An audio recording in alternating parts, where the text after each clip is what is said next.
میں ایک کامیاب ڈاکٹر ہوں۔ اللہ سے جو مانگا وہ اللہ نے عطا کیا۔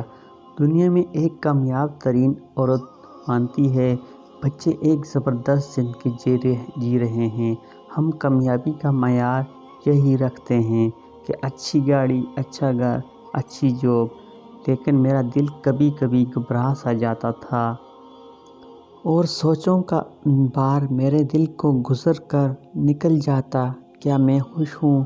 اور یہ ایک سوالیہ نشان ہوتا۔ انسان کی فطرت ہے، وہ ان چیزوں کے لیے پریشان رہتا ہے جو اس کی زندگی میں نہیں ہوتی، لیکن اللہ نے مجھے تمام نعمتیں دیں جو میں اپنی زندگی میں چاہتی تھی۔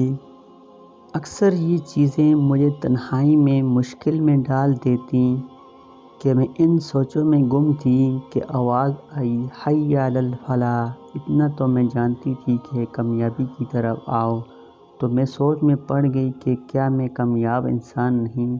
پھر یہ کیسی کامیابی ہے جس کی طرف مجھے میرا رب بلا رہا ہے؟ ایک جنگ تھی جو میرے اندر لگی ہوئی تھی۔ ہاسپٹل سے واپسی پر اچانک میری گاڑی کا اسٹیئرنگ ایک مدرسے کی طرف مڑ گیا۔ تھوڑا وقت گزرا تو سمجھ آیا کہ میں تو 6 کلمے ہی بھول چکی ہوں۔ مجھے اندر ہی اندر عجیب سی گھٹن کا احساس دلا رہا تھا۔ کیا میں مسلمان ہوں؟ میں کیسی کامیاب انسان ہوں؟ گھر پہنچ کر بھی میں عجیب سی شرمندگی میں مبتلا تھی۔ اگلے دن دوبارہ چکر لیا کہ اسپتال سے واپسی پر کچھ وقت وہاں ضرور گزاروں گی۔ وہاں بچے نماز کا ترجمہ کر رہے تھے کہ میں سوچ میں پڑ گئی کہ میں ایک کامیاب ترین عورت کیسی مسلمان ہوں کہ مجھے نماز کے مطلب کا ہی نہیں پتہ تھا۔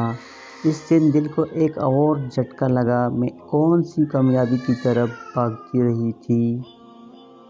میں تو اپنے اندر کے انسان کو کبھی جان ہی نہیں سکی۔ گھر آ کر بچوں سے نماز کا ترجمہ پوچھنے لگی۔ بچے حیران نظروں سے مجھے دیکھنے لگے کہ ماں تو ہمیشہ گریڈز کا پوچھتی ہیں۔ مجھے اس دن احساس ہوا کہ میں دنیا کی ناکام ترین عورت ہوں۔ مجھے اپنا گھر خود پر گرتا ہوا محسوس ہوا۔ میں یہ کبھی جان ہی نہیں پائی کہ میرا دل خالی کیوں ہے۔ میرا دل میرے رب کی چاہت میں تھا اور میں دنیا کی کامیابی ڈھونڈنے میں۔ ہم نے اپنی زندگی کو اتنا مصروف کر لیا ہے کہ ہم کچھ لمحے بھی یہ جاننے کی کوشش نہیں کرتے کہ ہمارا دل پرسکون کیوں نہیں ہے۔ ہم خود کو ریلیکس فیل کروانے 3 گھنٹے پارلر میں بیٹھ کر آ سکتے ہیں۔ میں نے طے کر لیا کہ میں خود کے لیے کچھ وقت ضرور نکالوں گی۔ اگلے دن ہاسپٹل جاتے ہوئے میں نے اپنے سر پر اسکارف اوڑھ لیا۔ میری کالگ مجھے اسکارف میں دیکھ کر بہت حیران ہوئیں۔ ماہین، آج تم اسکارف میں خیریت تو ہے؟ آج تو جمعہ بھی نہیں ہے۔ میں سوچنے لگی کہ جمعے کو ہی میں اسکارف پہن سکتی ہوں۔ خیر، میرے اندر ایک جنگ سی لگی تھی جو خود نہیں سمجھ پا رہی تھی۔ گھر آتے ہی حسان آ چکے تھے۔ خوشگوار موڈ میں مجھے دیکھتے ہوئے بولے، چلو اسکارف اتارو، لنچ کرنے چلتے ہیں۔ ٹھیک تو لگ رہا ہے یار، تم اپنے شوہر کے ساتھ جا رہی ہو؟ ڈاکٹر ماہین، حسان، کسی فرینڈ کے ساتھ تو نہیں کہ تم اتنا گھبرا رہی ہو؟ نہیں حسان، اب یہ اسکارف میں کبھی نہیں اتاروں گی۔ یار، ہم جس سوسائٹی میں موو کرتے ہیں وہاں لوگ کیا سوچیں گے کہ حسان کی وائف عالمہ بن گئی ہے۔ میں آپ سے بحث نہیں کرنا چاہتی، لیکن میں اب اسکارف کبھی نہیں اتاروں گی۔ میری ازدواجی زندگی پر یہ چیزیں بہت اثر انداز ہو رہی تھیں، لیکن میرا دل بہت مطمئن تھا، ایک عجیب سے سکون میں تھی۔